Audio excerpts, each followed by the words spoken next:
열게 되게 하옵소서. 주 예수 그리스도의 이름으로 기도하옵나이다. 아멘. 생명의 떡이신 예수에 대해서 말씀을 나누겠습니다. 제가 이제 인생을 꽤 살다 보니까 뭐 10대, 20대 때는 당연히 여겼던 그런 신체의 비밀에 대해서 너무 탐복을 하고 정말 하나님의 창조의 그 신비함을 느낄 때가 참 많이 있어요. 그 중에서 5가지를 꼽자면은 심장의 박동. 심장의 박동은 정말 내가 내 의지로 주장하는 게 아닌데 이게 정말 평생을 이게 다 자동으로 그냥 심장의 박동이 뛰어서 우리 온 몸에 피를 공급해 주잖아요. 그러니 정말 얼마나 이게 신비하고 감사한지 모릅니다. 그리고 제가 누누이 얘기하지만 우리가 감기에 걸려서 코가 막혀버리면 잠을 잘 때는 무의식 중인데도 불구하고 입이 열려요. 입이 열려. 그래서 우리가 질식하지 않도록 자동으로 입이 열립니다. 여러분이 잠자면서 코가 막혀서 잠자면서 코가 막히면 입이 열려야지 그러고 잠자지 않아요. 그냥 그건 여러분의 의식이 없는 겁니다. 그냥 하나님께서 그게 코가 막히면 입이 열리게 그렇게 만들어 놓으신 거예요. 그건 사람이 한 게 아닙니다. 하나님이 그렇게 만들어 놓으신 거고 우리 몸에 실핏줄까지 다 포함하면 이걸 직선 길이로 이으면 11만 킬로입니다. 핏줄의 길이만 11만 킬로예요. 지구 둘레가 4만 킬로밖에 안 돼요. 네, 지구 둘레가. 그 11만 킬로의 그 피의 그 모든 혈관을 통해서 산소가 공급되고 영양분이 공급되기 때문에 머리카락이 자라고 발톱이 자라고 솜털이 자라고 모든 우리 몸의 화학 공장이 이 몸은요, 저 엄청난 화학 공장입니다. 여기서 담즙이 소화액이 만들어지죠. 예. 췌장에서는 췌장액이 만들어져서 지방분을 분해해주는 지방 성질을 분해해주는 분비물이 나오죠. 침샘이 나오죠. 눈물이 나오죠. 귀에서는요 귀지가 나오죠. 이 몸은요 20개가 넘는 화학 공장이 몸속에 들어가 있어요. 이거는 인간이 흉내낼 수가 없는 겁니다. 거기다가 우리가 걸어 다닐 때 60km면 60km 느끼고 삽니까? 80km면 80km의 중력을 느끼고 사나요? 못 느껴요. 그냥 내 정신이 가고 마음이 가는 거지. 여러분이 만일 내가 80km인데 이 80km 무게감을 느끼고 산다면 여러분이 이 계단을 어떻게 올라오겠어요? 근데 하나님께서 우리가 60km, 80km라도 무게감을 못 느끼게 하셨어요. 우리가 걸어 다닐 때 무게감 없습니다. 그러니까 가볍게 시장도 가고 사람도 만나는 거예요. 이게 인체의 신비예요. 또 체온이 36.5도로 우리가 온열 동물입니다. 어떻게 이 36.5도가 유지가 되는지 여러분이 뭐 일일이 뭐 체온계 맨날 재서 조절하는 것도 아니잖아요. 근데 이 36.5도가 유지가 된다는 거예요. 1도만 내려가도 큰일 납니다. 1도만 올라가도 큰일 나요. 우리 몸의 구조가 그 36.5도 이게 누가 정한 거고 누가 정한 수치일까요?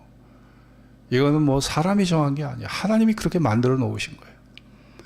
우리가 이 몸 하나 내가 달고 사는 몸이지만 이 신비를 알려면 평생 연구해도 이 신비가 다 풀리지 않는 거예요. 하나님의 신묘막측한 전지전능한 능력으로 만드셨기 때문에 평생을 연구해도 이걸 풀리지 않는 게 인간의 신체입니다. 신체의 비밀이에요. 우리 몸의 혈액은 백혈구와 적혈구가 있습니다. 백혈구는 체내에 들어오는 세균을 물리치는 능력을 갖고 있는 게 이게 백혈구입니다. 우리 몸에 공기로 빨아들이는 세균이 엄청나요. 네, 여기 뭐 결핵균도 있고요. 코로나 바이러스 균도 있고 대장균도 있고 수없는 균들이 물과 공기를 통해 우리 몸속에 흡수됩니다. 근데 어떻게 우리가 병에 안 걸리고 유지되느냐? 이게 적혈구의 백혈구의 힘입니다. 백혈구는요 병균이 침입하면 그거를 다 가로막아버려요. 그 백혈구가 싸우는 겁니다. 세균과. 싸워서 그 우리 몸의 모든 신체, 신진대사가 유지가 되도록 싸워주는 거예요. 백혈구가. 우리 몸의 뼈는요, 몸의 체형을 유지합니다. 운동할 수 있게 하며 칼슘 조절을 관장하는 기능을 갖고 있어요.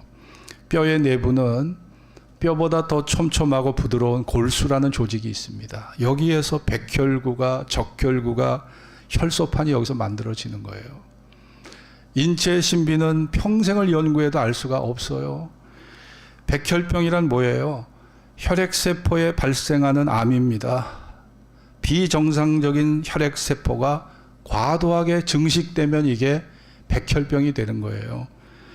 정상적인 백혈구의 수가 감소하면 어떻게 될까요? 이거는 또 면역 저하를 일으켜서 세균 감염에 의한 폐혈증을 일으킬 수가 있고, 적혈구의 감소는 빈혈 증상을 또 가져오는 거예요. 그와 같이 백혈구든 적혈구든 이게 정확한 균형을 이루어야 돼요. 이 균형이 깨지는 순간에 병이 오는 겁니다. 적혈구는 산소를 운반하는 기능을 합니다. 우리 몸의 체온을 유지하게 합니다. 우리 몸은 산소를 공급하지 못하면 괴사가 일어나요. 머리에서부터 벌써 괴사가 일어나요. 우리 몸에 산소가 공급되지 않아 보세요. 금방 우리 몸은요, 우리 몸 자체가 괴사가 일어납니다. 산소를 품은 적혈구가 혈액을 타고 온 몸을 다니면서 산소를 공급해 주고, 산소가 필요한 곳에 자신이 가져온 산소를 공급해 주고, 적혈구는요, 우리 몸의 비장에서 조용히 숨을 거둡니다. 비장에서 적혈구가 죽는 거예요. 우리 건강은 우리가 미처 깨닫지 못하지만 적혈구와 백혈구의 사랑과 희생으로 몸이 유지가 됩니다. 여러분의 건강이 유지되는 것은 백혈구가 싸워주고 적혈구가 산소를 공급해주는 이 희생, 이 헌신이 여러분의 몸을 유지케 하는 겁니다. 여러분, 이게 창조의 원리입니다. 하나님께서 이렇게 우리 몸이 이렇게 작동하도록 이 질서를 만드신 분이 누굴까요? 하나님께서 그렇게 만들어 놓으신 거예요. 하나님께서는 창조의 원리 속에, 그 창조의 원리 속에 인간의 구원의 원리가 그 속에 들어 있습니다. 희생 없이 인간은 살 수 없다는 겁니다. 우리 몸이 그렇고, 우리 마음이 그렇고, 우리 가정이 그렇고, 교회가 그렇고, 기업이 그렇고, 나라가 그런 거예요. 생명이 약동하기 위해서는 누군가의 눈에 보이지 않는 희생과 노력과 수고와 헌신이 따라줘야 됩니다. 그래야 조직이 사는 것입니다. 요한복음 12장 24절에 예수님이 하신 말씀이 무엇입니까? 한 알의 밀이 땅에 떨어져 죽지 아니하면 한 알 그대로 있고 죽으면 많은 열매를 맺느니라. 내가 이 세상에 온 것은 죽으러 왔다는 거예요. 하늘에 썩어지는 밀알처럼 죽으러 오셨다는 겁니다. 여러분, 기독교의 구원은 하나님 아들의 희생을 통해 얻어진 것입니다. 예수님께서 십자가에 달리지 않으셨다면, 그 희생이 없었다면 우리가 하나님과 화평을 누릴 수 있었을까요? 죄와 죽음에서 자유를 얻을 수 있었겠습니까? 영원한 부활의 소망, 영광스럽고 거룩한 천국의 생활을 우리가 기대할 수 있었을까요? 없었을 겁니다.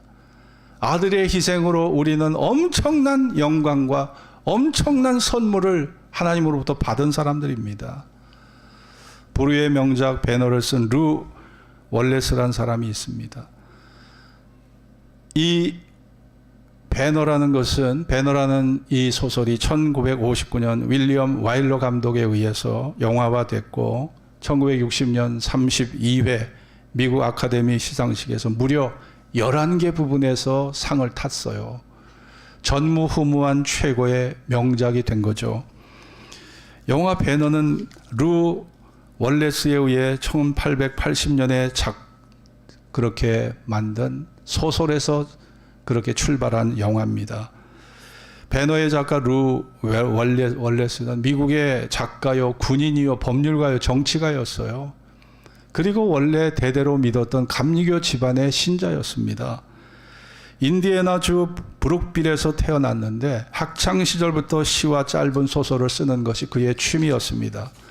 낭만적 기질과 혈기왕성한 행동력의 소유자였고 1845년 멕시코와 전쟁 분위기가 고조되자 아직 학생 신분임에도 불구하고 의용군으로 자원 입대해서 출정을 하려고 했어요. 이것을 반대한 아버지가 학비를 중단해 버렸습니다.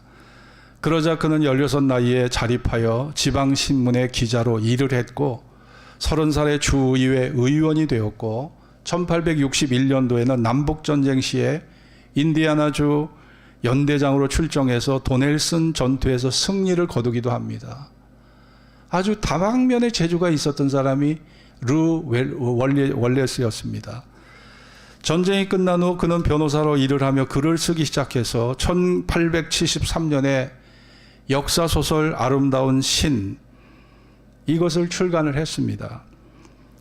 출간 직후에 1880년 7년 후에는 배너라고 하는 그런 역사소설을 쓰게 됩니다. 월레스가 배너라는 소설을 쓰게 된 동기는 공화당 총회에 가던 열차에서 철저한 무신론자 인거솔이라는 사람을 만나게 됩니다. 이 사람은요, 철저한 이성주의자예요. 기독교는 신이 만든 종교가 아니라 사람이 만든 종교라고 그렇게 믿는 사람입니다. 인거솔과 대화를 하는데 얼마나 합리적으로 논리적으로 기독교 신앙을 반박을 하는지 이 사람이 월레스가 대답할 말이 없는 거예요. 얼마나 논리적으로 합리적으로 그렇게 반박을 하는지. 인거솔이 월레스에게 말합니다. 자네가 기독교의 가르침은 다 거짓말이고 쓸데없는 것인데 기독교는 믿을 수 없는 거짓 종교임을 입증하는 책을 자네가 쓴다면 이거는 역사적 책이 될 거야. 베스트셀러가 작가가 될 거야, 자네는. 이런 도전을 줬어요. 월레스가 열차에서 내려와서 대합실로 가면서 생각을 했습니다. 야, 내가 어렸을 때부터 감리교 신자라고 생각을 해왔는데 아니 불신자의 이성적인 합리적인 말 앞에 그 논리적인 말 앞에 반박하지 못하고 하나님을 드러내지 못하고 하나님의 위대성을 한마디도 말하지 못한 자기가 너무 바보스러웠던 거예요. 야, 내가 내 믿음이라는 게 이렇게 형식적이었고 이렇게 무기력하고 이렇게 말 한마디 답변하지 못하는 그런 신앙이었는가. 이 자조 섞인 생각들이 막 드러나는 거예요. 오히려 월레스는요, 인거솔의 말에 도전을 받아서 그래? 기독교가 정말 그렇게 허무맹랑한 소설인가? 허무맹랑한 책인가?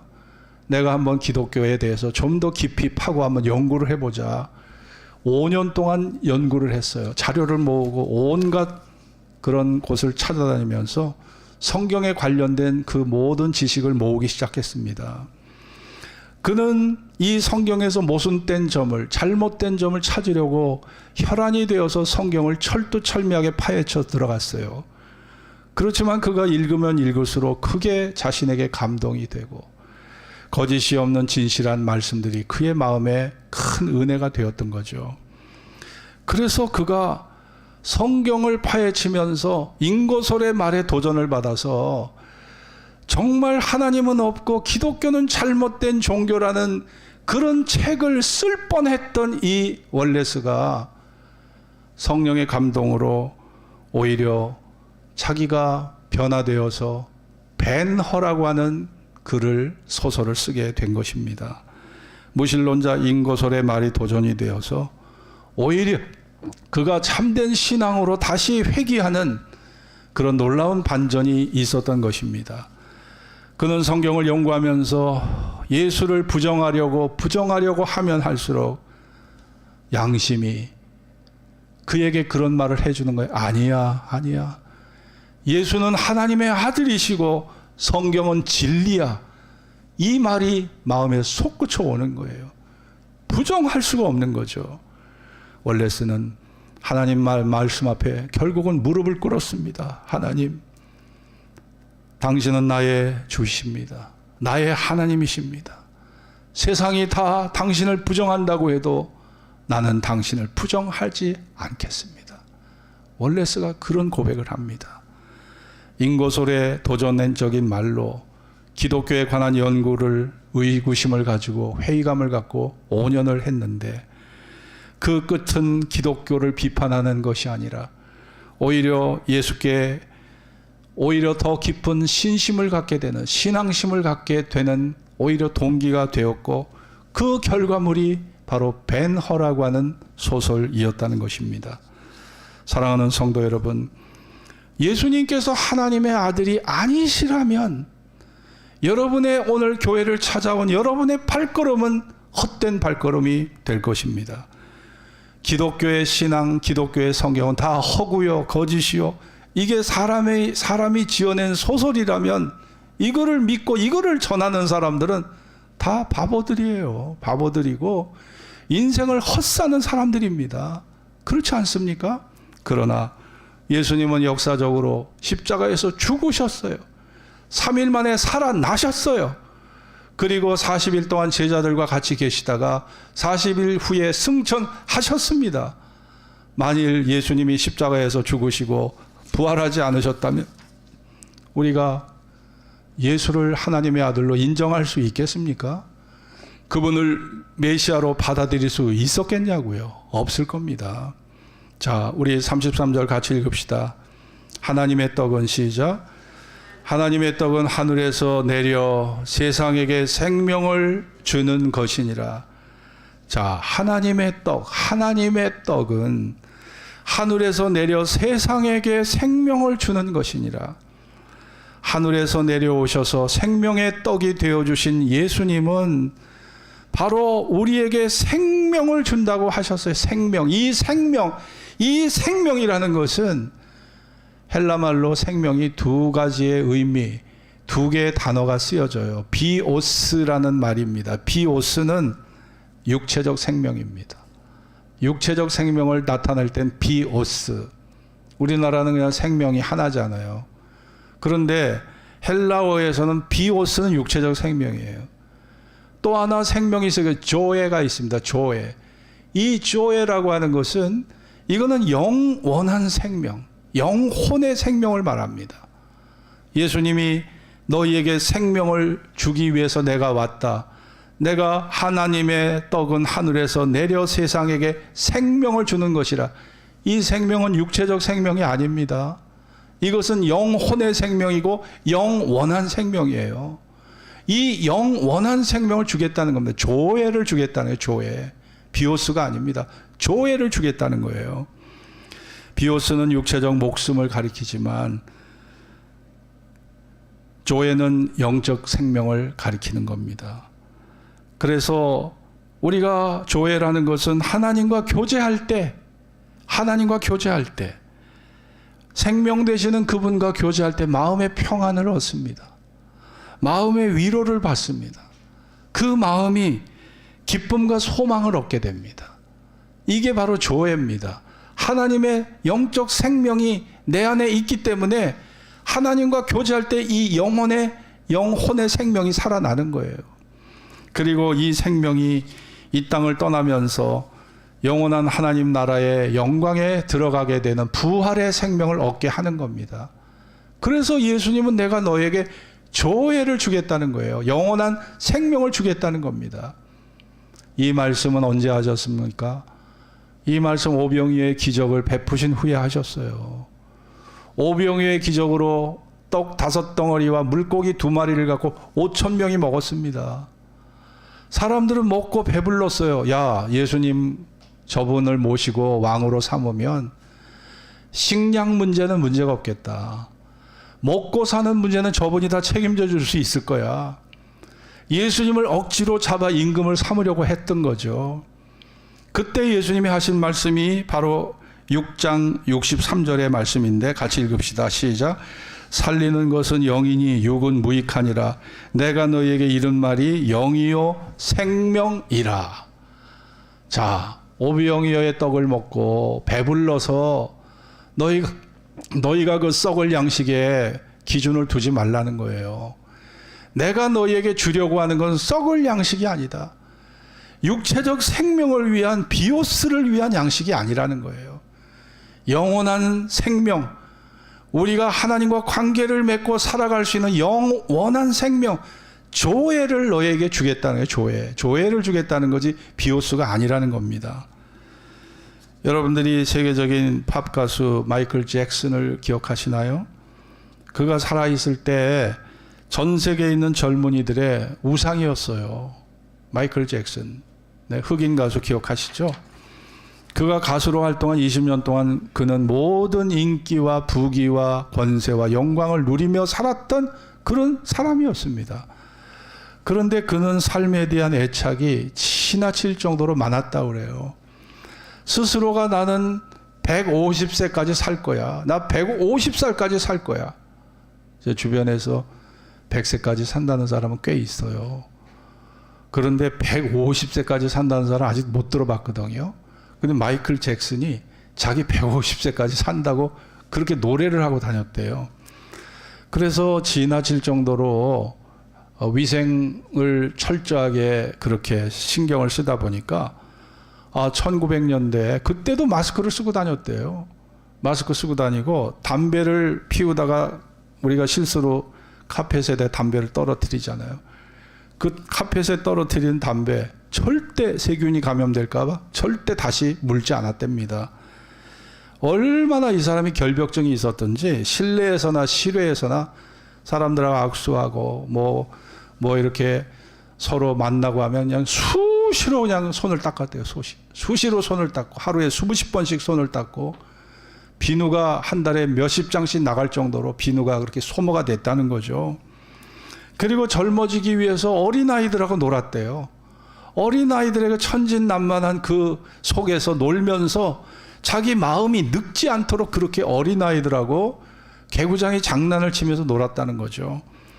그리고 100% 농축 산소가 들어가 있는 튜브 속에 하루에 몇 번씩 들어가서 이 아주 산소를 폐 속에 고급 산소를 집어넣어서 그 순수한 산소를 먹고 이 사람이 살았다는 거예요. 그러면은 이 사람은요 사실은 육체적 생명 비오스에는 관심이 많았어요. 그러나 영적인 생명 조회에 대해서 조회는 몰랐던 거예요. 조회를 몰랐기 때문에 그는 육체적 생명 비오스에만 집착을 하고 거기에 목숨을 걸고 건강을 지키려고 했던 겁니다.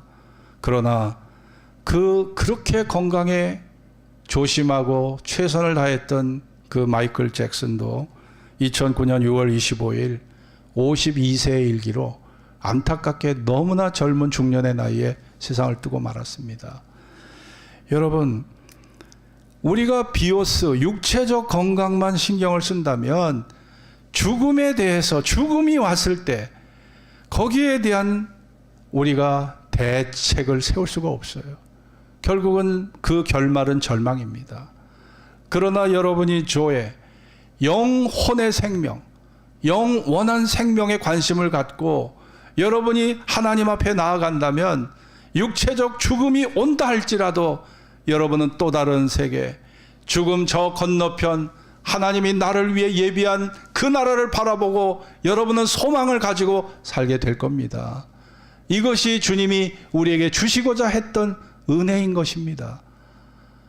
오늘 이 본문을 같이 읽겠습니다. 본문에 보면 47절부터 50절까지 한 음성으로 읽겠습니다. 진실로 시작.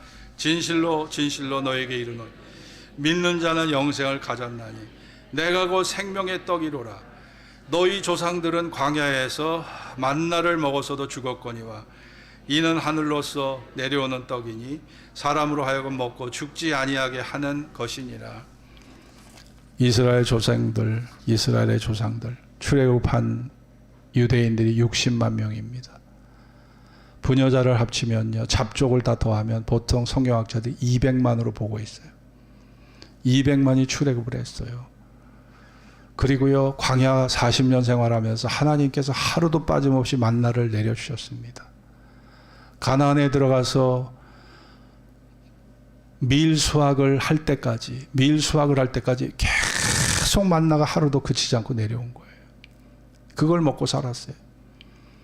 근데 하늘의 그 만나, 이스라엘 200만이 먹었던 하늘의 만나는 바로 그것은 비오스, 육체를 위한 양식이었지 영혼을 위한 양식이 아니었던 거예요. 그러나 예수님이 주시려고 하는 양식은 비오스, 육체를 위한 양식이 아니라 영혼, 우리의 영혼을 위한 양식이라는 것입니다. 조회라는 거예요. 조회. 내가 너희에게 비오스를 위한 양식을 주려고 하는 게 아니라 영혼을 위한 양식을 주려고 한다는 거예요. 죄와 죽음에서, 죽음의 절망에서 이길 수 있는, 우리가 이 땅에서 우리가 육체의 죽음이 죽어진다 할지라도 영원히 살 수 있는 부활의 생명을 주시겠다는 것입니다. 영원히 목마르지 않고 영원히 굶주리지 않는 그 생명을 주시겠다는 겁니다. 그것이 주님이 주시려고 했던 바로 생명의 떡인 것이에요. 오늘 이 자리에 있는 포도주와 그리고 빵은 예수님의 살과 예수님의 피를 기념하는 것입니다. 생명의 떡이 되시고 생명의 참된 음료가 되시는 예수님, 우리가 목마르지 않고 굶주리지 않도록, 그것은 육체적 생명 비오스가 아니라 영적 생명 조회를 위해서 내가 죽음을 뛰어넘는 영원한 생명을 얻도록 주님께서 바로 하늘에서 내려온 생명의 떡이 되어 주시겠다는 약속입니다. 여러분이 이 약속을 믿으시나요? 여러분이 이 약속을 믿으십니까? 여러분이 이 약속을 믿으실 때 여러분은 주님과 연합되어서 여러분의 영혼이 하나님 앞에 보호되고, 여러분의 영혼이 죽음을 뛰어넘는 자유를 얻고, 여러분의 영혼이 부활의 생명을 얻어서 주님과 더불어 영원히 살게 될 겁니다. 주님은 그 약속을 우리에게 주신 겁니다. 그 약속을 주신 거예요. 우리가 이 약속을 받아들이면서 우리의 영원한 생명의 떡이 되신 예수님, 그 예수님의 존재를 다시 한번 생각하고 그 예수님과 내가 연합되어서 우리가 그분을 마음에 모시고 살 때 이와 같은 변화, 이와 같은 생명의 역사가 여러분에게 약동하게 될 것이고, 부활의 생명을 입고 영원히 살아가는 영광이 여러분에게 도래하게 될 것입니다. 이 약속을 믿고 오늘도 주님을 바라보는 축복된 믿음의 사람들 될 수 있기를 주의 이름으로 축원합니다. 기도하겠습니다. 오늘 주신 말씀을 기억하면서 주님이 우리에게 약속한 것은 육체적 생명 비오스가 아닙니다. 영적 생명, 바로 조회입니다. 조회를 주시려고 하는 거예요. 영혼의 생명, 부활의 생명, 영원히 하나님과 함께하는, 하나님과 관계를 맺고 살아가는 그 조회를 위해서 주님이 생명의 떡이 되어 주시겠다고 약속하신 겁니다. 그렇습니다. 세상을 아무리 돌아봐도 이 세상에는 참된 평화가 없습니다. 참된 도덕적 진실도 찾기가 어려워요. 순수하고 아름다운 티 하나 묻지 않는 진실한 사랑을 찾기도 쉽지 않습니다. 그래서 살다 보면 사람들이 지쳐갑니다. 피곤해합니다. 배반감을 느낍니다. 내가 기대하고 살아왔던 삶이 고작 이런 것인가? 삶의 한계에 부닥쳐 절망의 눈물을 흘릴 때가 있습니다. 끝없이 고독감과 끝없는 허탈감에 휩싸일 때가 있어요. 이게 인생의 현실이잖아요. 여러분의 그 적막한 삶의 물음에 답을 해줄 수 있는 분은 구세주 메시아 예수 그리스도 한 분뿐이라 믿습니다.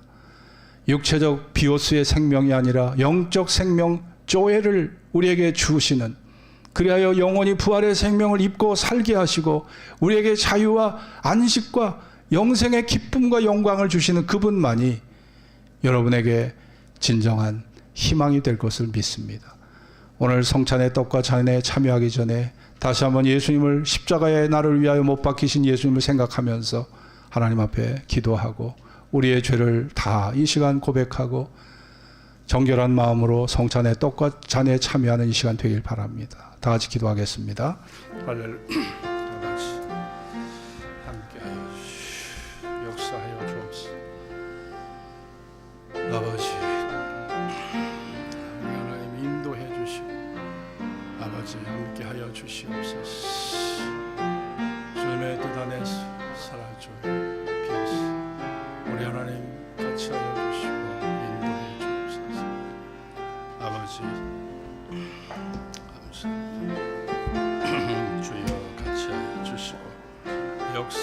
주옵소서. 우리 하나님 늘 함께 하시며 인도해 주옵소서. 아버지 늘 감사 찬양과 주께 돌리며 믿음으로 살아가도록 인도해 주옵소서. 역사해 주옵소서. 하나님 우리 성도들 마음속에 찾아오시고 주님의 능력과 권세와 하나님의 사랑으로 인도해 주옵소서. 하나님의 사랑으로 인도해 주옵소서. 아버지 뜻을 따라 살아가도록 역사해 주옵소서. 내가 너희에게 전하는 것은 주께 받은 것이니 곧 주 예수께서 잡히시던 밤에 떡을 가지사 축사하시고 떼어 가라사대 이것은 너희를 위하는 내 몸이니 이것을 행하여 나를 기념하라 하시고 식후에 또한 이와 같이 잔을 가지시고 가라사대 이 잔은 내 피로 세운 새 언약이니 이것을 행하여 마실 때마다 나를 기념하라 하셨으니 너희가 이 떡을 먹으며 이 잔을 마실 때마다 주의 죽으심을 오실 때까지 전하는 것이니라. 하나님 주님의 피는 속죄의 피요 언약의 피요 교제의 피요 사랑의 희생의 피인 것을 믿습니다. 우리 주님은 우리의 육체의 생명 비오스를 위해 죽지 않으시고 우리의 영혼의 생명 조회를 위해 죽으셨습니다. 그 주님의 희생과 속죄의 죽음이 나에게 효염이 돼서 죄와 죽음의 권세를 이길 자유를 얻게 하시고 죽음을 뛰어넘는 영원한 소망과 부활의 생명을 얻게 하시고 거룩하고 영광스러운 나라에 들어갈 수 있는 권세를 얻게 하여 주옵소서. 하나님 우리의 생명이 서서히 시들어갑니다. 주님 결코 인정하고 싶지 않는 결코 받아들이고 싶지 않는 죽음을 향해 가고 있습니다. 하나님 주여 우리를 불쌍히 여기시고 하나님의 약속만이 나를 살려내며 주님의 부활의 생명의 약속만이 나를 두려움에서 떨게 할 나를 살려서 영원한 소망의 기쁨을 얻게 할 것을 믿습니다. 이와 같은 은혜가 이와 같은 축복이 내 마음에 가득 넘치게 하여 주옵소서. 성찬의 떡과 잔에 참여할 때 생명의 떡이 되신 예수님을 바라보면서 그분과 하나 되고 연합되는 아름다운 이 시간 되게 하여 주옵소서. 주 예수 그리스도의 이름으로 기도하옵나이다. 아멘. 기도하는 마음으로 앉아 계시면 성찬의 떡과 잔을 여러분 앞에 이렇게 드리도록 하겠습니다. 141장 찬송 부르시면서 성찬에 참여하도록 하겠습니다.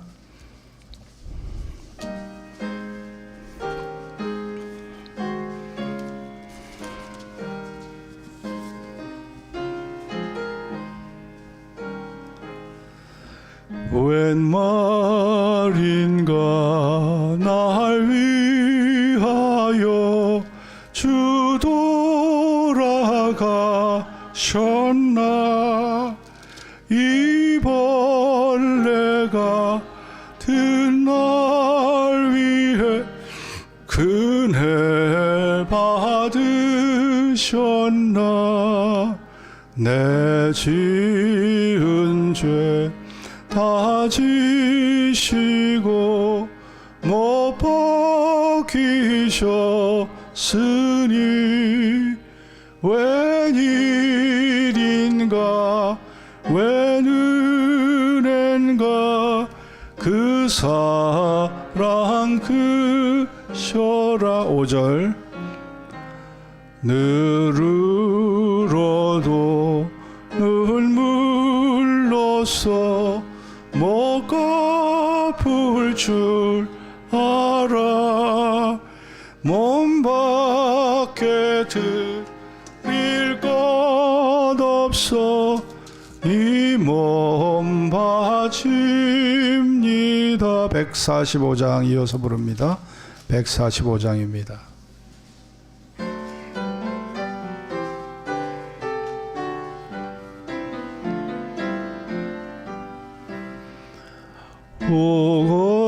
거룩하신 주님 그 상하신 머리 조롱과 욕에 쌓여 가시관 쓰셨네 아침에 저럭 밝던 주님의 얼굴 지옥으로 장백해지셨네. 나 무슨 말로 주께 드리랴.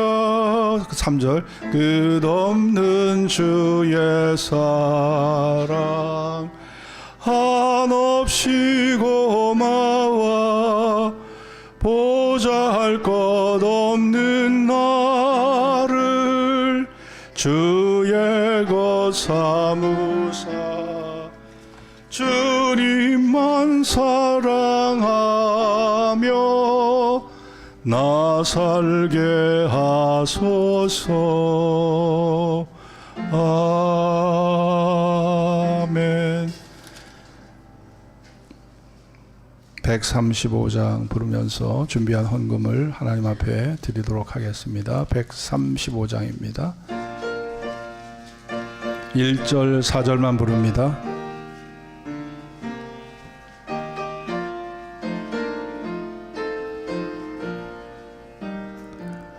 갈보리 산 위에 십자가 섰으니 주가 고난을 당한 표라. 험한 십자가를 내가 사랑함은 주가 보여 흘림일세. 최후 승리를 얻기까지 주의 십자가 사랑하리. 빛난 멸 받기까지 험한 십자가 붙들겠네. 4절입니다. 주가 예비하신 나의 본향집에 나를 부르신 그날까지 험한 십자가를 항상 달게 지고 내가 충성하리. 최후 승리를 얻기까지 험한 십자가 사랑하리. 빛난 멸육 받기까지 험한 십자가 붙들겠네. 교회 앞에 알리는 말씀을 드립니다. 오늘은 고난주간이고요. 이번 주간이 고난주간 특별 새벽기도가 있는 그런 한 주간입니다. 그동안 코로나19로 우리가 새벽기도도 열심히 못했고 또 심야기도도 거의 2년 동안 못하다가 새로 이제 재개를 했습니다마는 코로나19를 통해 가장 아쉬운 게 있다면 우리가 주님과 좀 더 깊은 그런 영적 교제를 많이 못 나눴다는 거, 그래서 많이 관계가 소원해지지 않았나 생각합니다. 이번 새벽기도가 주님과 여러분 사이에 그런 영적 교제가 다시 더 활발하게 재개되는 그런 시작 출발점이 되었으면 좋겠습니다.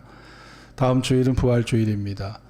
예수님의 부활을 우리가 축하하는 것은 예수님의 부활이 우리 부활을 예고하고 또 우리 부활을 보증해 주기 때문이에요. 예수님 한 분만 부활하신다면 그 부활절이 우리에게 무슨 유익이 있겠습니까? 그러나 예수님은 부활의 첫 열매라고 말씀하고 있어요. 첫 열매는 부활의 시작을 의미하는 겁니다. 예수님의 부활은 성도의 부활을 예고하고 보증해 주는 거예요. 그렇기 때문에 우리가 이 부활을 축하하는 겁니다. 우리는 언젠가 죽음의 문턱 앞에 다다르게 될 겁니다. 죽음이 우리 삶의 종착역이에요. 그 죽음 앞에 떨지 않을 사람이 누가 있을까요? 그 죽음이 두렵지 않을 인생이 누가 있겠습니까? 그러나 우리가 주님에게 내 생명과 미래를 맡길 때 그분이 여러분의 영혼을 거둬주실 겁니다. 예수님도 죽음 앞에 두려워하셨어요. 하나님 앞에 아버지여 내 영혼을 부탁하나이다. 하나님 아버지께 자신의 영혼을 부탁하셨습니다. 여러분, 정말 죽음의 순간은 나의 모든 것, 내 미래, 내 생명, 내 영혼, 모든 내 중심을 하나님 앞에 맡길 수밖에 없는 절대절명의 순간입니다. 왜 평소에 믿음을 키워야 되고, 왜 평소에 하나님과의 관계를 왜 돈독하게 하라고 하는 것인가? 우리 삶의 결말이 죽음으로 끝나기 때문에, 그 죽음은 하나님 앞에 절대적 믿음을 가져야 되는 순간이 오기 때문에 우리가 평소부터 그 훈련을 잘 받아야 되는 것입니다. 우리가 부활을 감사하는 마음으로 이 부활절을 다시 한번 우리가 기쁘게 받아들이는 시간이 절기가 되었으면 좋겠습니다. 주제별 성경 공부 주일 오후 2시에 본당에서